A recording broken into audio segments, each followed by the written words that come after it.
Hello, everyone. Thanks for being with us. We're not going to start our following session on misinformation, radicalization, and online extremism. We have two speakers. First, we have Jonathan Kenyon, who's a national specialist lead on counterterrorism, assessment and rehabilitation center, um, ARC. And we also have Jens Binder, who is an associate professor of psychology at the Nottingham Trent University. Now I yield the word to you, and you'll have 30 minutes each in order to address the audience. Thank you. All right, mic is working. Good. Well, good afternoon, everyone, and thank you much for being here. So here's the plan for this session. Actually, we're doing a joint presentation, so we don't intend to speak for 60 minutes in total, but we've got plenty of information to present. So we intend to go over 30 minutes taken together, and then we see what the appetite for questions is like. And we are both very much, I would say, invested in this research, so we can talk about it all day. Don't worry about this. Right, so the specific title of the talk is The Internet and Radicalization Pathways, and we're focusing on factors such as technological advances, relevance of mental health, and the role of attackers. Who are we? Well, the person sitting next to me is Jonathan Kenyon, and as you can see from the title slide, this is a project associated with the UK Ministry of Justice. Within the UK Ministry of Justice, you will find His Majesty's Prison and Probation Service, and that has a number of specialist centres.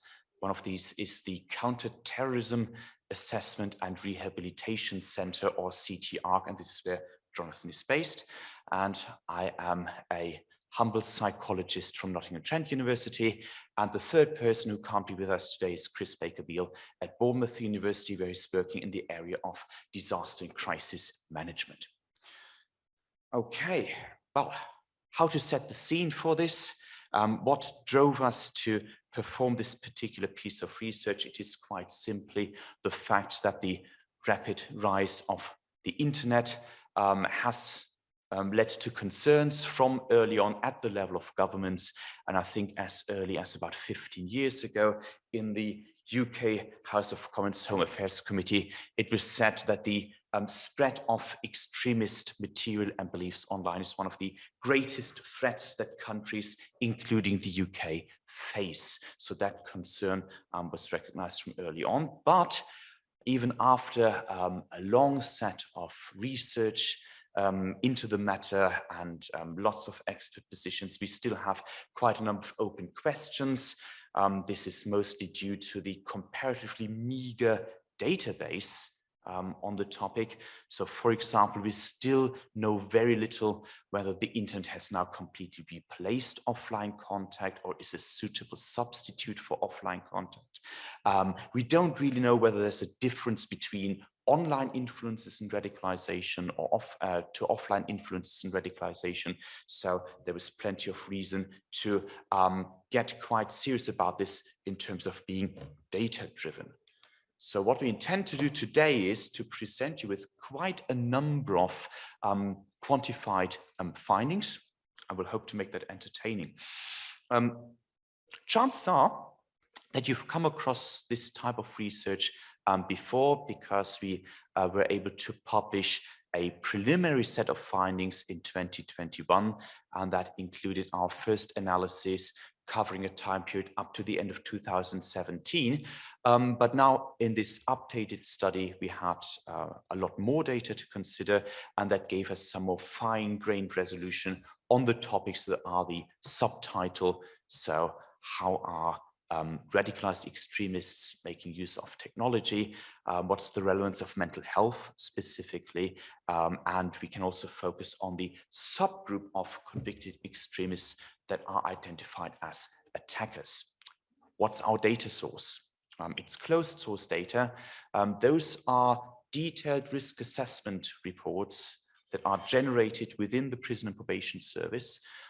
They are mostly known as ERG reports, labeled after the ERG 22 plus framework that is in place, and ERG stands for Extremism Risk Guidance. Now, as part of UK legislation and regulation, everyone who's convicted under the UK Terrorism Act needs to have such risk assessment report being authored by a specialist in the field, a trained professional. And we focused on, for those people who went on a longer prison sentence, we focused on the initial reports, those that are supposed to describe in quite some detail, with a narrative, with lots of text, the radicalization pathway of an individual. A person who got sentenced under the UK TAC legislation. The authors typically have access to a range of data sources that are not typically available. They can be entirely file-based, but they can also involve, for a lot of those reports, first-hand interviews with the individuals who got convicted. What else is in these reports? Next to a detailed narrative, there is a sort of formalized risk assessment. So authors are supposed to estimate the specific level of risk that the individual poses at the start of entering the prison system.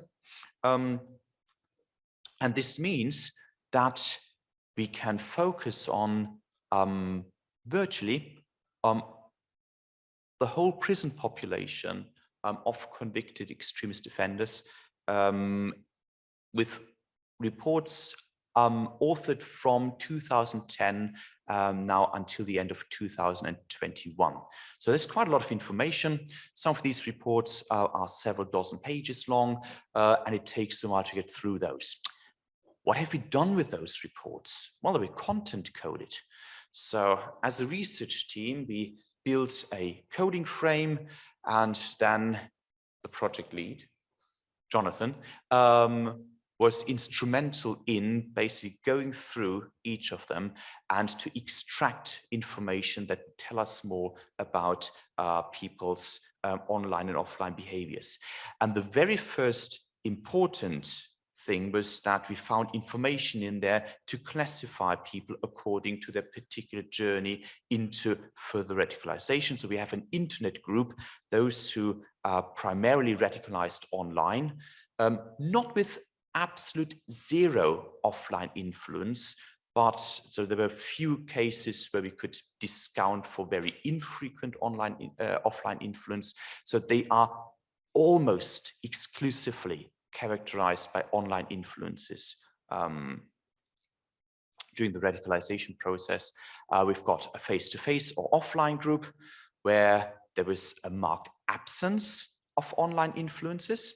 And we've got a mixed or hybrid group, what you actually might expect to be a standard scenario these days, because that's what we all do. We seamlessly transition between online and offline influences. Okay, at this point, a word on terminology. So we retained for the final analysis from a population of about 490 individuals, those 437 that were classed as radicalized extremists. Now, what does that mean actually? The term radicalized extremist follows a definition that is used within the Prison and Probation Service and has proved to be quite robust, and describes those people who already entered prison holding some sort of radicalized worldview or belief set, and who had engaged in extremist actions in the outside world, meaning outside of a prison environment. So this includes two types of offenders. Those who are subject to secondary radicalization within prison environments, and B, those who were still sentenced under the Terrorism Act, but actually there's no evidence that they themselves had advanced considerably on a radicalization pathway. So what does that mean? It may be that, for example, people have supported others not necessarily subscribing themselves to a particular ideological cause, but maybe, for example, ordering things online for somebody else. And because all of these activities fell under tagged legislation in the court, they already got sentenced in that framework. So those two groups are excluded, 437 remain. And as you can see on the slide, we now have more than 100 people who almost exclusively were subject to online influences in their radicalization journey. And what does radicalization mean actually? All we can offer is a rather pragmatic definition. It's supposed to define a process by which a person comes in the end to support terrorism and extremist ideologies associated with terrorism. So it must be something whereby people acquire attitudes, beliefs, worldviews, and so forth that are commonly defined in society and under legislation as radicalized. Okay, all right, thank you. So 437, I said.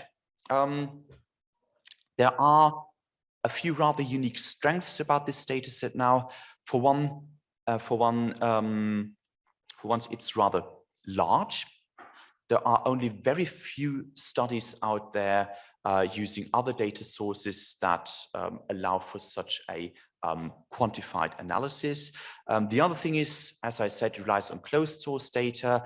A number of other high quality pieces of research out there have relied on open source data. So that's when a researcher pieces together everything that can be found about particular terrorist incidents and characterizes cases, for example, from media and news reports, and also some investigative files as far as they are available.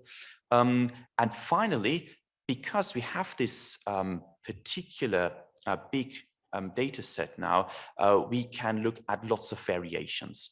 So looking at the demographics here, yeah, it's still the case that in that group of individuals, we have mostly male offenders, but we do now get a certain number of female offenders as well, 11% in total. So that brings us to something like, oh, I don't know, 44, 45 individuals in that data set.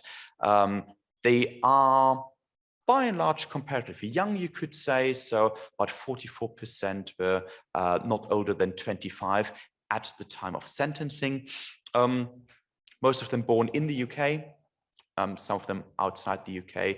And in terms of a breakdown of ideological cause, that's always contentious terminology, but the few categories that we're able to identify with some robustness are listed here on this slide. Yes, the majority subscribe to some type of Islamist extremist background or jihadi inspired or whatever you want to call that. And this majority group is then followed by right-wing extremists. They're not necessarily a homogeneous group of people because there are lots of little splinter movements within the far right, but they make up a total of 18%. We have, as one of the very few other distinct subgroups, animal rights activists. Now, obviously, these are of the more extreme radicalized type. So you have particular extremist versions of veganism, let's say, or people opposed to animal testing. And at some point, this led to a number of convictions, so 4% of the data set. And then we are left with the residual category of other political, and they're not necessarily left-wing, they are more broadly anti-establishment and anti-government order, but they can't really be reliably placed on an existing spectrum. Thank you. So what do we find? Actually, let's make this easier for myself. I can now watch it on my own screen as well. So what do we find? Well, as you might expect, look at the timeline here.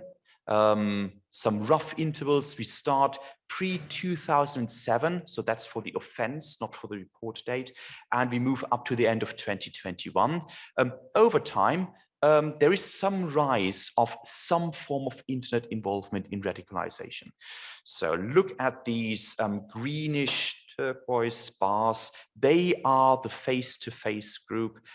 We've got percentages plotted here, not absolute numbers. And those bars go down and down and down and down and down until in the last time interval, they amount or they constitute only 8% of all those who committed an offense during that time. So that is certainly on the decline. What then is on the rise? Well, the purple bars, they are the internet-only group, and they keep growing and growing and growing and growing until, for the last time period, we've got almost 60%, 59% of all offenders falling in that group. Now, I said at some point, you may expect that a hybrid group would be most common.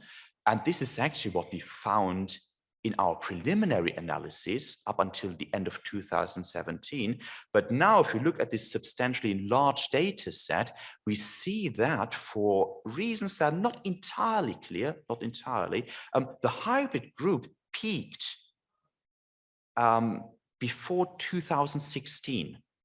And then has been on the decline over the past 5 years or so. So at the moment, you find that really the majority of people who undergo this risk assessment come from the internet-only group. Why is this the case? It may have to do with the pandemic, okay, but that would assume a fairly quick turnaround from offense to the time people enter the prison system and undergo risk assessment. So we're not fully sure whether we're seeing a pandemic effect here or whether this is part of wider societal dynamics. But it's certainly one of the most surprising findings here. Okay. Now, how can we then go on to characterize people in those different pathway groups?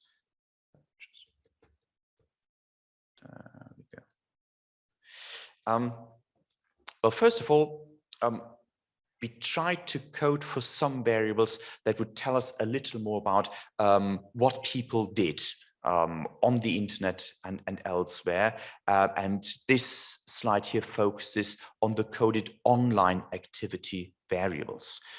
So 8 of them are more of a standard list to be found within the risk guidance. And you can see some general descriptions of activities, learning from online sources, use of forums, chat rooms, and so forth. You could argue, well, you wouldn't expect to find any of this in a face-to-face group, so isn't that a bit circular? It is not actually, because the way we classified people, this was based on the narrative that talked about people's journey into becoming a radicalized extremist. It's not necessarily about everything they did surrounding the offense. So someone might have become radicalized mostly through face-to-face influences, yet has engaged in various online activities that then led to arrest and conviction. So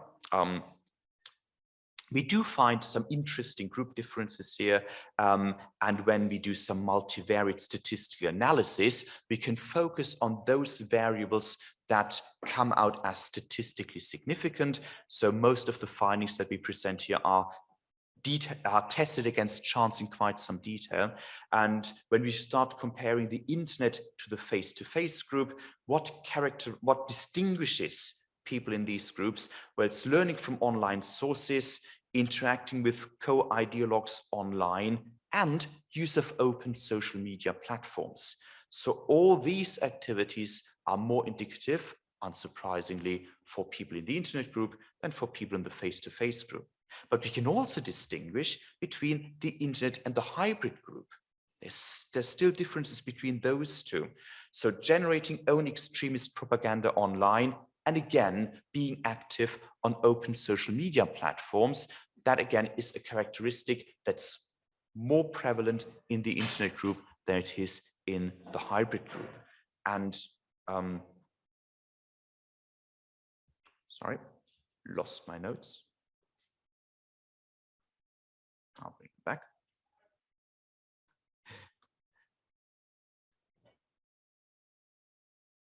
Okay, covered all that. Thank you. Right. And now, of course, you can start making these comparisons for virtually anything that's codable in these reports. And there are a number of rather interesting storylines emerging from that now. In general, we find that the internet-only group seems to be faced with, shall we say, more obstacles or setbacks than people in the other groups. And that may go hand in hand with the sort of standard idea that we may hold when it comes to people who maybe self-radicalize online in their own bedrooms and may act in isolation. Some of these cliches are actually rather close to the truth. So, for example, in the internet group, we find they are most likely to show some signs of mental illness or mental health issue. That's a fairly broadly defined category. I'll leave that to Jonathan to go through. And they are most likely not to hold, or they're most likely not to have committed a violent index offense. So they are much more on the non-violent side of things. They're most likely to have committed an online-only offense. So they are less likely to transmit or take their beliefs and worldviews into the offline world. And they are most likely to have poorer social connections. So yes, they are in a way lonelier in the sense of more isolated, at least surrounding the offense from other people, least likely to be part of a group as well. In contrast, if you look at the face-to-face group, these people seem to conform a lot more to our traditional notions of a terrorist. So they're likely to be older in this data set, more likely to have a prior history of offending, and more likely to have a prior history of violent offending. Also more likely to take on the role of an attacker, more likely to have a violent index offense, so what they went to prison for, and they'll also show much better connections, social connections. Well, that's what we would expect from the face-to-face contacts. And interestingly, they are least likely to support an Islamist extremist ideology. So in between, and quite often in terms of our findings, somewhere in between, you find people in this hybrid group with both online and offline influences. So they are most likely to show prior terrorist offenses, but otherwise they seem to sit a lot in the middle, in between the internet only and the face-to-face group. Okay. Finally, to round off this general characterization of those pathway groups, I've already said it, you will find fewer violent offenses in the internet group. In this table, we've simply listed the top 3 offenses or offense types for each of these pathways. And for the internet-only group, in line with what already has been said, what's the top offense? What do people get convicted for? It's dissemination of terrorist materials and the distribution thereof, and thereby stirring up racial hatred, encouraging terrorism, and so forth. Number 2, engaging in conduct in preparation for terrorist acts. So that is not that harmless, you could say, and we'll come to the role of attackers and pathway groups later on. It's also possession of terrorist materials. But the pattern seems to be quite clear. Compare that to the hybrid group. Again, top index offenses engaging in conduct in preparation for terrorist acts. So that's more frequent there. Followed by dissemination of materials and possession of materials. And then look at the face-to-face group at the bottom of the table. So here we have a much more detailed look at what you would call more hands-on offenses. So the top one is arson, making explosives, conspiracy to cause explosion. And the second one is murder, conspiracy to murder, and so forth. And the third one is robbery, violent disorder, etc. So you can immediately see there's quite a strong difference, and that the radicalization journey seems to lead, statistically speaking, to rather different endpoints. I think this is where I will hand you over to Jonathan. Should we do a quick place shift? It might be a little bit easier. Might we can move this side. Okay, thank you. Right. Okay. So, as Jens said at the outset with the presentation, we did a few kind of deep sea dives into various aspects. One of which was kind of looking at mental health, and this is what this slide goes on to show. So as part of the kind of the ERG assessment, the risk assessment, one of the kind of factors that's picked up within that is around the kind of the broad area of mental health. And within that broad area, you capture things like potentially mental illness and personality disorder or difficulties. It could be spectrum conditions, for example. So even intellectual difficulties or disabilities. So it's a really, really broad category. So I think that's quite important to recognize. But what we found very interestingly with our findings was across the whole sample of the 437 radicalized extremists, we actually found that either kind of mental illness, neurodivergence or personality disorder was identified as relevant for a third of the sample, which was, it was quite surprising, I think, when we first came across that finding. So we were quite interested now to compare that to what would be kind of typical rates you might expect within the general population. Now, I'll say it's really hard to get any robust stats around that, and also very difficult to get robust stats around, well, you know, how common would mental illness or personality disorder, for example, be within prison populations. We found some stats to suggest that perhaps 1 in 8 people age 16 or over would likely screen positive for some type of personality disorder. We found also some stats that estimated that about 1 in 6 adults in England would have what we considered a kind of common mental disorder. So I suppose we would say that mental health issues for this cohort were comparatively quite common. But I think more interesting really than just comparing it, comparing kind of rates like that, was actually going back to this kind of pathway group comparison. So looking at the internet, the hybrid group and the face-to-face group. And really interestingly, what we found was the internet group were the most likely to report or to have reports suggesting mental health issues or spectrum conditions or personality disorder, for example, were relevant for them. So it's something about, well, what is it about the online domain that's that much more attractive to people with those types of kind of conditions or disorders? We did a bit of a deep sea dive to try to identify, okay, well, what were the kind of conditions or disorders that were coming out most frequently? And I think you can see there on the slide that it was an autism spectrum condition or kind of traits relating to autism spectrum condition that was the most common, followed by depression, followed by then personality disorder or difficulties. And as I say, particularly for the kind of the internet group, and also you can see there with the hybrid group, those were kind of like the top 3 conditions really that were kind of coming out. Now, within our report that contains a lot of these findings, we speculate a little bit as to why autism spectrum condition has come out as the most prevalent. We've suggested that perhaps the online domain may be considered particularly attractive to individuals with autism spectrum condition for some of the following reasons. So, for example, written communication is free from some of the social and sensory demands that's often found in the offline world. We've suggested that online content is typically very visual, very kind of spell out, which often speaks to the strengths of those with autism spectrum condition.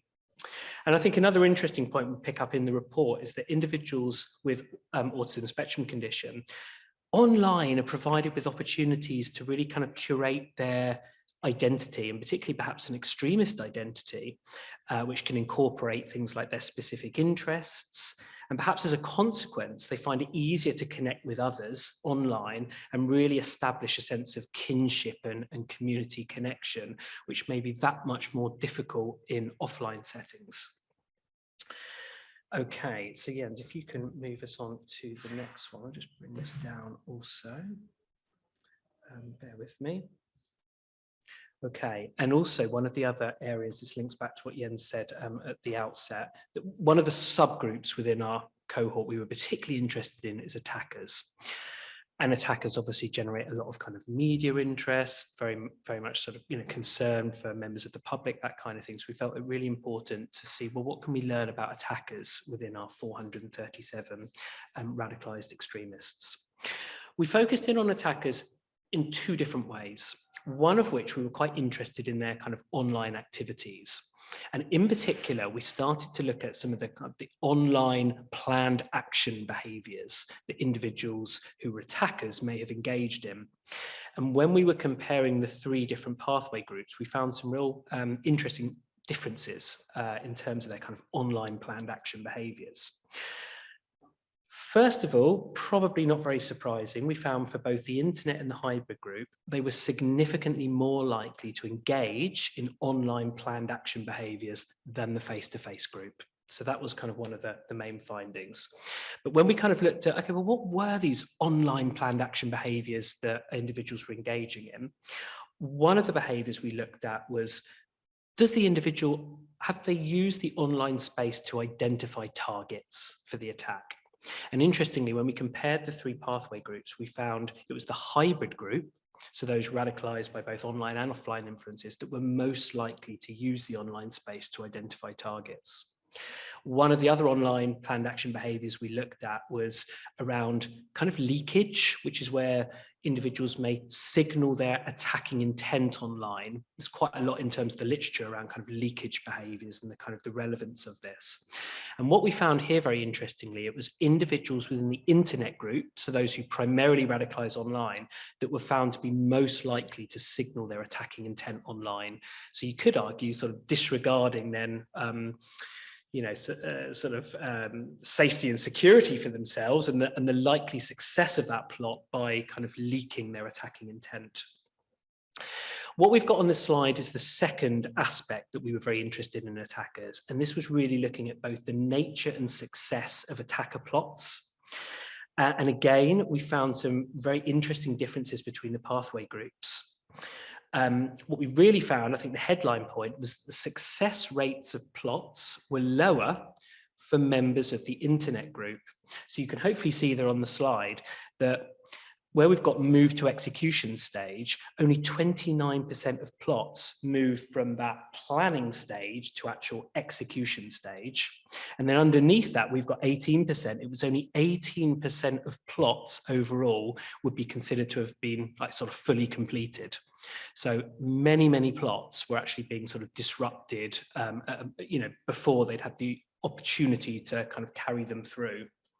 Now, if you compare that to, say, let's say the face-to-face group, here we've got a situation where it's 66% of plots have moved from planning to execution stage. And we've also got a situation here where 58% of plots carried out by attackers in the face-to-face group actually completed. So really some quite stark differences, I would say, in terms of successive plots depending on the radicalization pathway. And what does this mean? Well, what it's suggesting, I would say, is that those most likely to carry out successful attacks, and perhaps also are proving the hardest to detect, are those who conduct the majority of their extremist activities in the offline space, as opposed to the online space. So, Jens, if you can move us on, that would be great. Okay, and the final bit we're going to talk about, if we've got time, is around risk. Risk levels, because this is absolutely central to thinking about kind of risk management and, how we manage risk, essentially. So, with the ERG reports that Jens talked about at the start, and he made reference to the fact that authors of those reports are encouraged to think about, to comment on risk, and to comment on risk in terms of what risk did an individual pose when they're sort of first coming into custody and around the time they committed their offence. And what they do is they do that by providing an overall rating for an individual's level of engagement with an extremist group, cause or ideology. an overall rating of their intent to commit offences with the potential to cause serious and significant harm, and also the overall level of capability that that individual had to commit an offence with the potential to cause serious and significant harm. So that's kind of how the risk assessment element really features. So when we looked across overall levels of engagement, intent and capability and compared the three pathway groups, surprise, surprise, we found some very, very interesting differences between the pathway groups. I would say the headline points when we're looking at engagement, and what I mean by engagement, these are factors that may account for an individual's involvement or perhaps growing identification with an extremist group, cause or ideology. It was the hybrid group that generally had overall the highest levels of engagement to an extremist group, cause or ideology.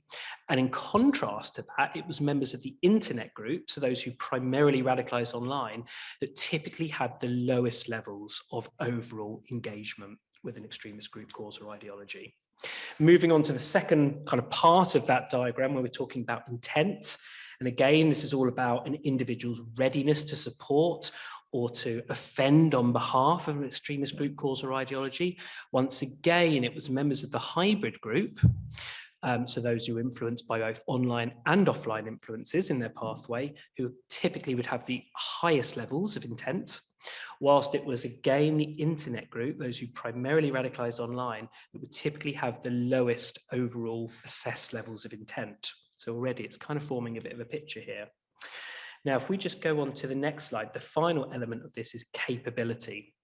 Now, when I'm talking about capability, this refers to factors that actually enable an individual to cause harm, to offend, or to perpetrate violence on behalf of a group, cause, or ideology. So examples might be, does the individual have the necessary skills, knowledge, expertise, networks, finances to be able to go forward and commit the offence in which they may have intent to do? And what we found here, actually slightly differently this time, it was actually the face-to-face group that would typically have the highest levels of capability. But once again, it was those in the internet groups, those primarily radicalized online, that were assessed as typically having the lowest levels of capability. So what does all this mean? So in short, I would argue that what we're learning from this is offline extremist contacts for individuals seem to be really, really important in terms of growing, in terms of supporting someone's kind of growing interest in extremist group, cause or ideology. These offline contacts seem to be really important in terms of moving someone from a position of supporting an ideology or cause to actually being willing to offend on behalf of that group or cause.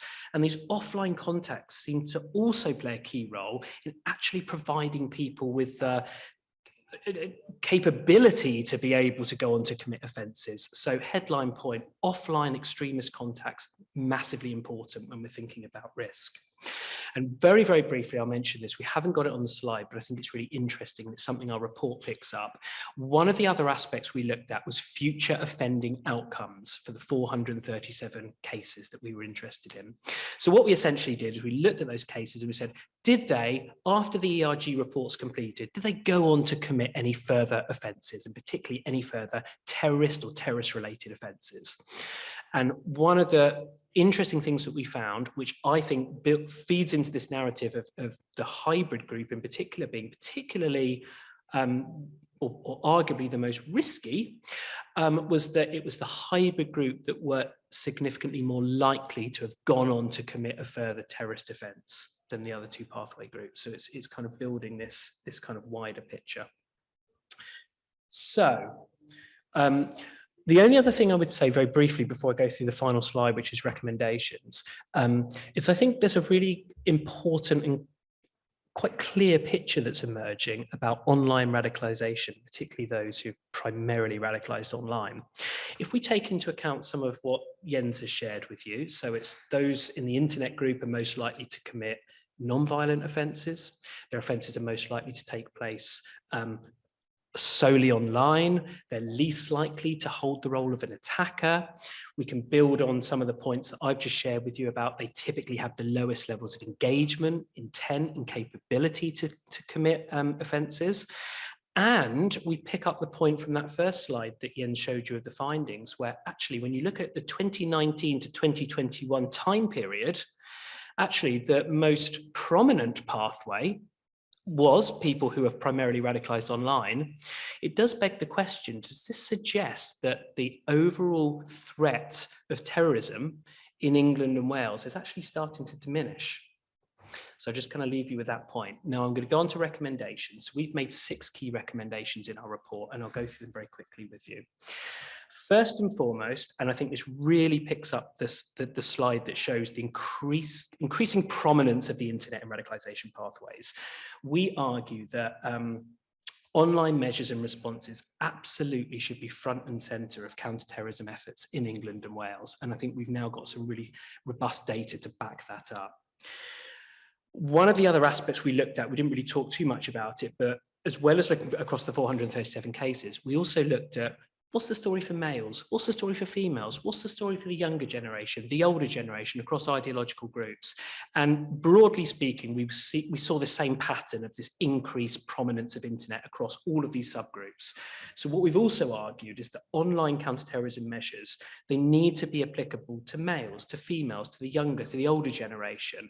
And actually they need to be tailored and responsive, so they target those groups. It's not a one size fits all. You really need to be a bit more sort of nuanced than that. In terms of our second recommendation, one of the things, one of the other aspects we looked at was the changes in the kind of the types of platforms, applications and websites that are being used by convicted extremists over time. And we found some really interesting marked changes. I'd refer you to the report to kind of have a look at those. But what we've suggested is that further research is required to really investigate how some of these emerging platforms and applications are being used. Because if we can understand how they're being used by those who then go on to commit extremist offences, we might then have a better chance of working out how best to respond to that. Our third recommendation is this idea that in terms of sort of online counterterrorism approaches, what we may want to be really thinking about and perhaps the way forward is these multi-platform and multi-stakeholder responses. And we've sort of gone as far as recommend those for, probably the most suitable approach. I think in actually the last presentation that we had in the previous session, the Global Internet Forum to Counter Terrorism was discussed. This is a great example of a kind of a multi-platform response where you've got founding members such as Microsoft, Facebook, Twitter, and YouTube. But now the membership's been expanded to many other platforms. And how this essentially works in a nutshell is they've got they've got a shared hash database. So if extremist content is identified on one platform, that's then quickly shared with all those other member platforms, so it can all support the kind of the wider goal of content removal and content moderation and that kind of thing. So we've argued we think that's the way forward. Recommendation 4, what we have learned from this study is some really important things about the internet group and what really characterizes them. So we argue that those who are identified as being vulnerable to online radicalization may well benefit from specialist input around that area of mental health. So specifically input for autism spectrum condition, for depression and for personality disorder, given they were the 3 that really came out as particularly strong within our study. We've also talked about their support within transitional periods, life transitional periods. And again, this was an extra bit of analysis that we included where we were sort of looking at some of the specific ERG factors to see which ones were particularly prominent depending on pathway group. In terms of recommendation 5, this really speaks to the findings I shared with you just now about the attackers. So that argument that actually the most successful attacks seem to be those where the majority of the activity is conducted offline. So what we've argued is the offline activities of potential extremists really must be closely monitored. And with any concerns that, say, the police or security services have of potential attack planning, they need to be acted upon on an early stage, because what we're seeing from the data is far too many plots are progressing to execution and to completion. So that really does need carefully looking at, I would argue. And the final recommendation to share with you is that and this feeds into that picture that I was building just now about the internet group and those who primarily radicalize online. And actually, are they posing less of a risk? Now, if we take the findings all into consideration, what we've suggested as a recommendation is perhaps diversionary solutions at point of sentencing or even arrest may be the way forward for some individuals who commit extremist offences. And particularly, we're talking about those who are considered vulnerable. Now, that could be vulnerable due to their age or perhaps mental health concerns, for example, those who are active solely online, and also those who are, I guess, assessed or considered to have had quite a peripheral role. So this isn't your leaders, this isn't your real sort of instigators. These are people that perhaps have skirted more around the edges of their kind of extremist activity. But perhaps there's other ways we could respond to those individuals rather than chasing prosecution and essentially giving them the label of terrorist offender, which will weigh very heavily for the rest of their life.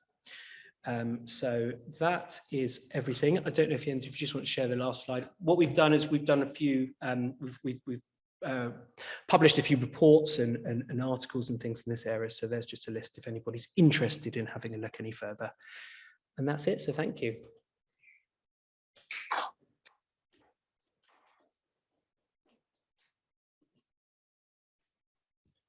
Thank you very much for your presentation. I would like to ask if there's any question that you would like to make to our speakers. Yeah.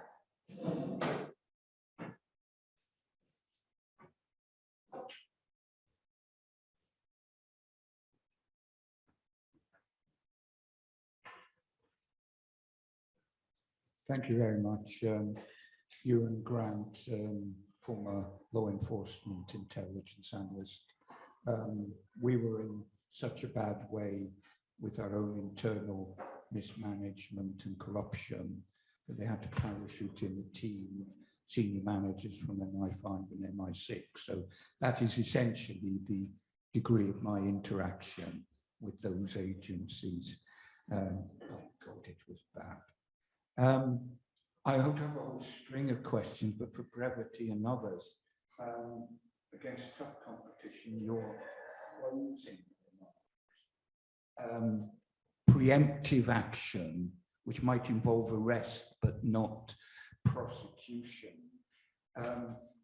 Do you see any particular organizations that could be involved in taking that forward?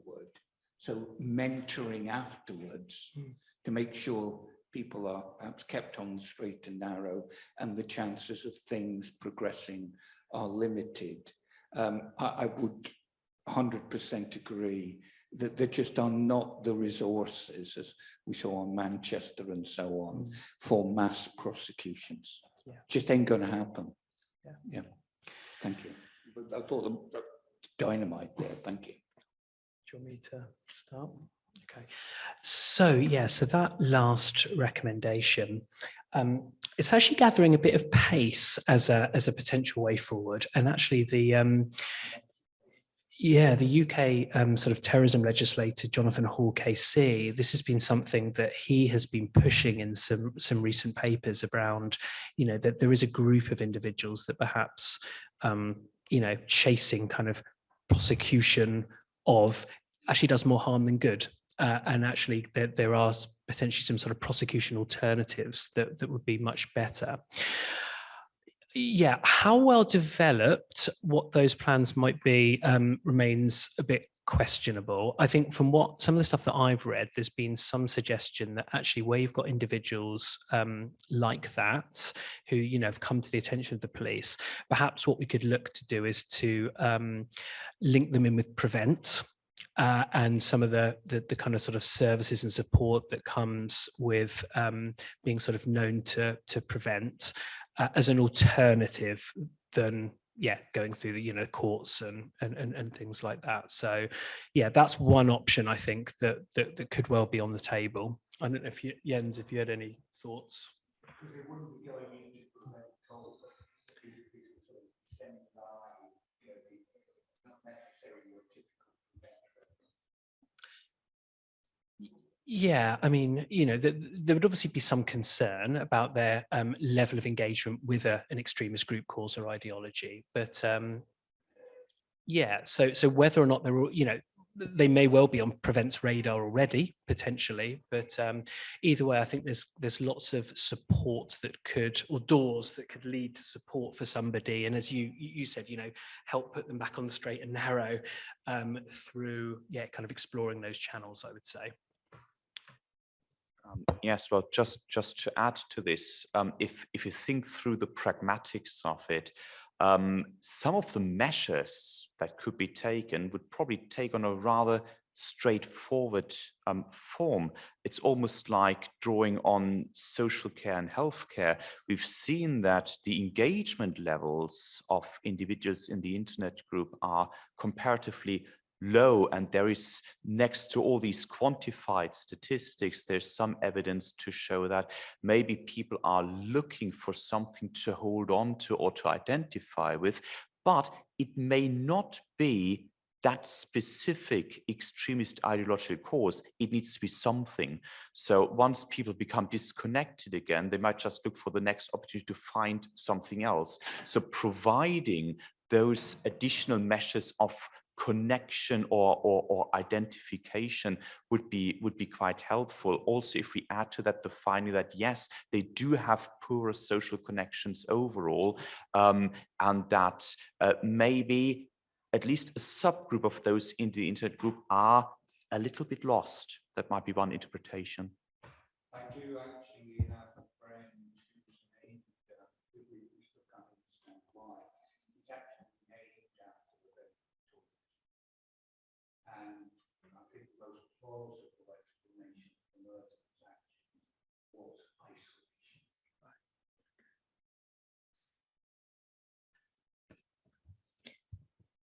Thank you very much. Before, I have another question here that has been submitted through the app. It says, thank you so much for these very interesting findings and insights. Have they been published somewhere already? I know that you already placed like some information out there, but I'll let you answer. Very briefly, so we've had a set of publications that followed on the report in 2021, and to add to that, so you can find all the references on the last slide, we were quite happy, also for the purposes of this venue here, that the updated report was published, I think, on December 13th or something of last year. So that has been very recent, but it's been a decisive point because until then, we didn't have permission to present those findings. So this is one of the first events where we can give you some full overview of those things. So that is a parliamentary report published by the Ministry of Justice, and it's available on gov.uk. If you follow the reference on the last slide, you can't miss it.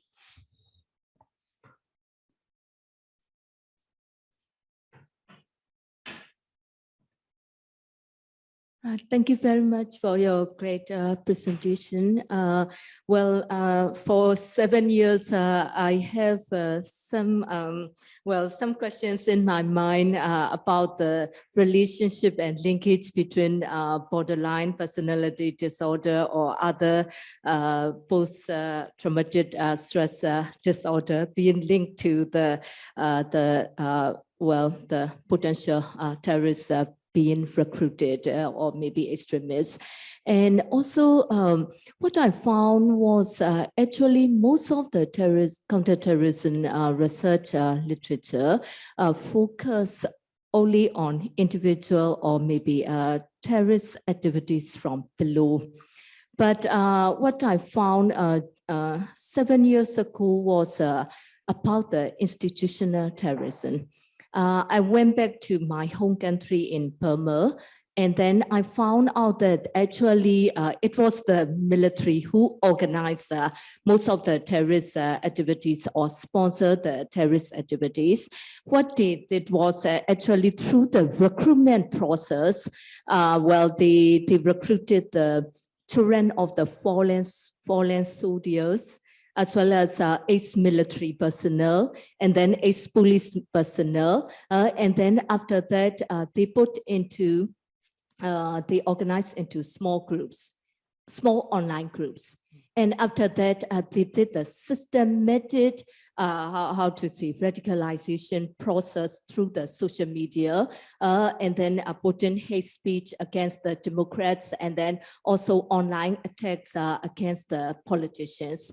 After that, they started a deployment through the group violence, as well as there was a military coup 2 years ago. So it was like a kind of institutional terrorism. And then, well, I found some traces, and I warned the political leaders that, well, one day the military will do some engage in terrorist activities. So my question is, how could we reduce the levels of vulnerabilities of ordinary people, or people who are alone, or people with mental disorder being recruited, radicalized, and deprived through psychological means by the institution? And how could we prevent this level exploitation of state of mind of people with psychological disorder by security organization? And the third question is, would there be a new research agenda on state-sponsored terrorism or terrorism from above? Thank you very much. Can I start? Yeah, okay.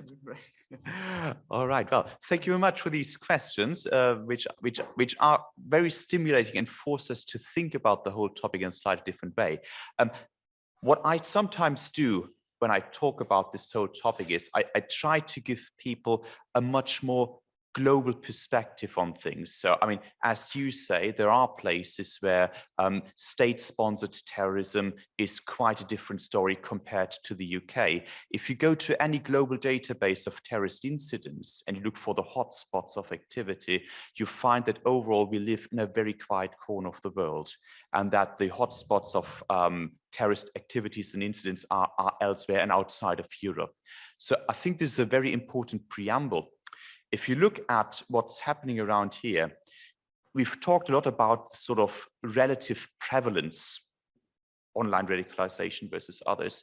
But coming back to the fact that we looked at risk assessments authored over more than 10 years, 11 years, how many cases have we got? We can draw on a prison population of 490.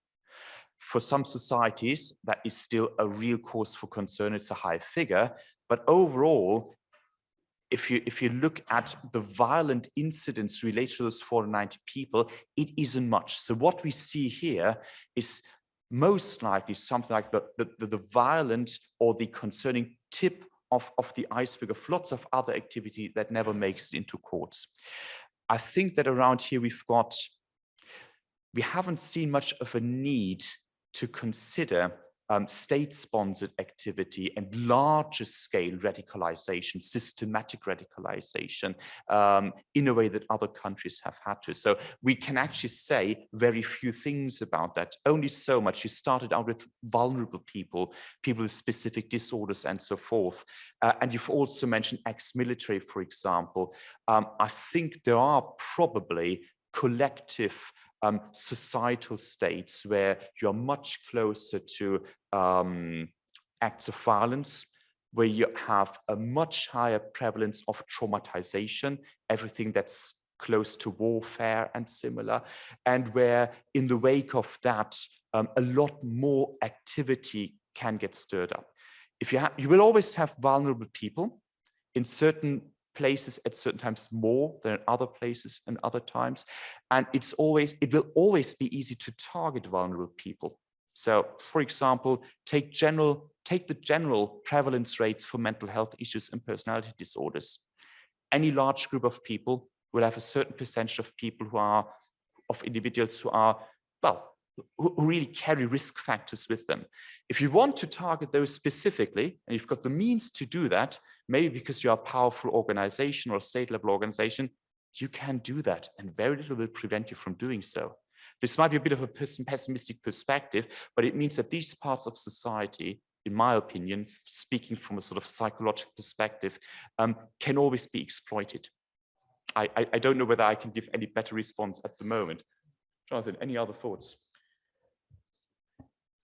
Not a huge amount to add, I think, to what Jens said. I mean, just in terms of that kind of sort of like vulnerability, I mean, something that wasn't really particularly in our sample, but I think is quite interesting to think about is, say, like in prison settings, for example, and you know, there's a number of individuals that be considered vulnerable in prison settings, and there's things like prison radicalization has been quite newsworthy, hasn't it, and attracted quite a lot of kind of newspaper headlines.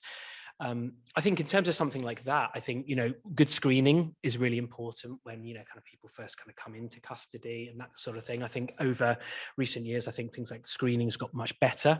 And I think we're identifying from, say, like sort of mental health or kind of spectrum conditions in a way now that perhaps we weren't 5-10 years ago. So we're getting, you know, much better kind of sort of insights. And as soon as, you know, you identify people's particular needs, then that opens doors often to the support that you can kind of offer them and that kind of thing. And I guess the similar thing would apply to community settings as well. It's you know, it's identifying those vulnerabilities, you know, thinking about what support people would benefit from. Obviously want those individuals themselves to be willing to also engage in that support as well. I think that's really important. You know, you wouldn't want to be forcing that on anybody. But yeah, I think from a sort of like a mental health aspect in terms of sort of vulnerability, I think some of those things would be important just in terms of identification and then looking to kind of engage people in the support that's available. Yeah. Thank you so much. Now we have another question. Thank you. I think your presentation shows very well put together. My question is to do with the specific role of universities. I'm a student of Oxford Brookes, and I also work for them. I work in their student accommodation.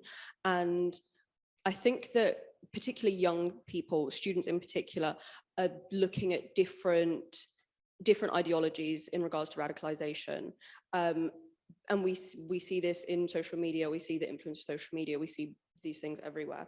But my question is, because they are facing, I think, these different routes, and we see younger people are more on social media and more the internet radicalization group, are there any specific roles that universities should be in to kind of prevent this? Because in my role, I've seen lots of students obviously in the accommodation,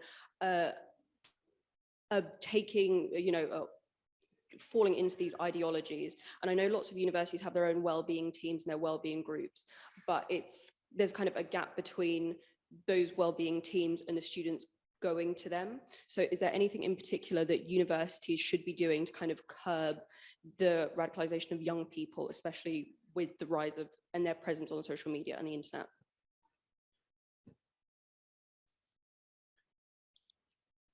Do you want to go for it? Yeah. Right. Okay. Oh, let's see. Again, thought-provoking in terms that it takes us a little bit away from the presentation, but of course we've got ideas what to do about that in terms of prevent duty and so forth. So as a university employee, I've undergone certain types of training, and personally I would say the training, well, raises awareness but doesn't amount to very much, partly because it is very difficult to hone in on individuals, which seems to be quite often the idea. You try and identify within a mass of people those few individuals who are at more immediate risk or have gone down the wrong route. And if once you've identified them, you could do something about them. And that's one approach that may or may not work depending on how we trial various measures. I would say, if you ask me here now, proactive and positive counter-narratives.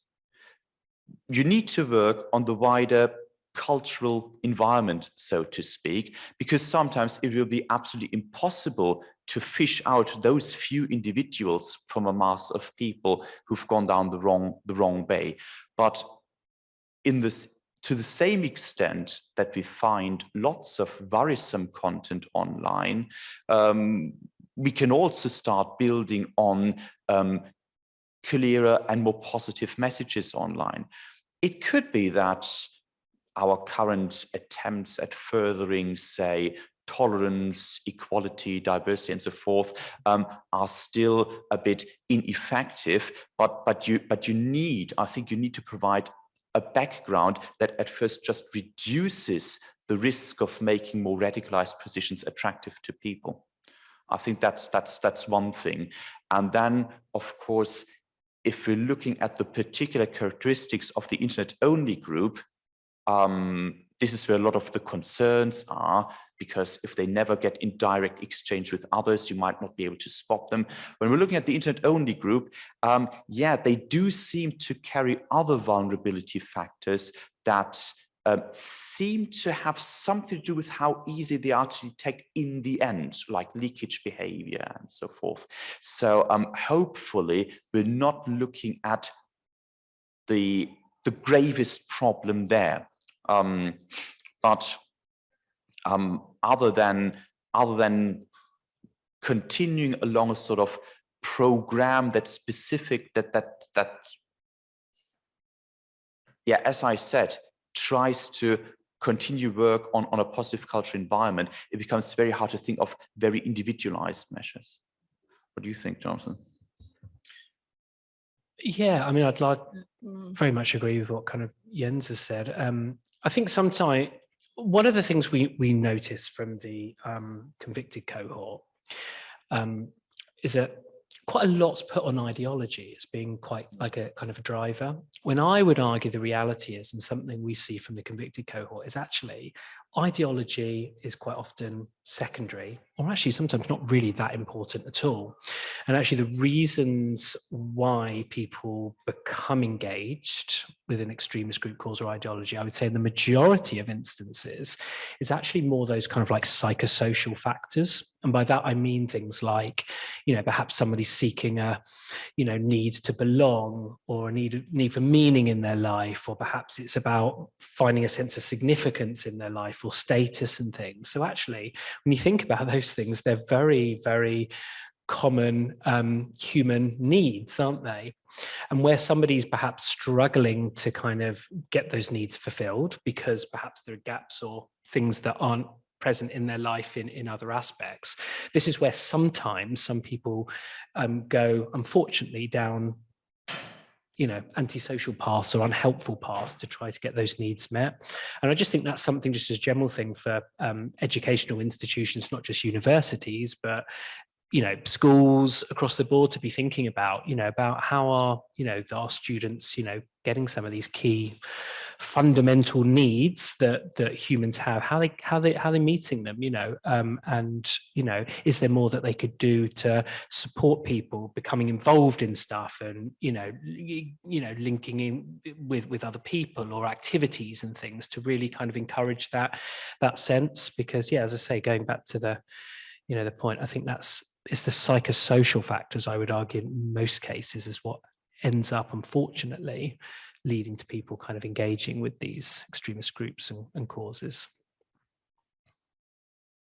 I think, just to add to that very quickly, in a way, you have an acknowledgement or a strong notion of what Jonathan has just said already built into the guidance, that one level of risk engagement says engagement with an ideological cause, or actually a group or network of people supporting such a cause, because in practice it becomes very difficult to decide, has that person really adopted a mindset that is in itself radical or extremist, or is that person actually invested in social contacts or a group that then means, well, you're already into something that then takes on particular forms of action. So that also emphasizes the psychosocial factors there, absolutely.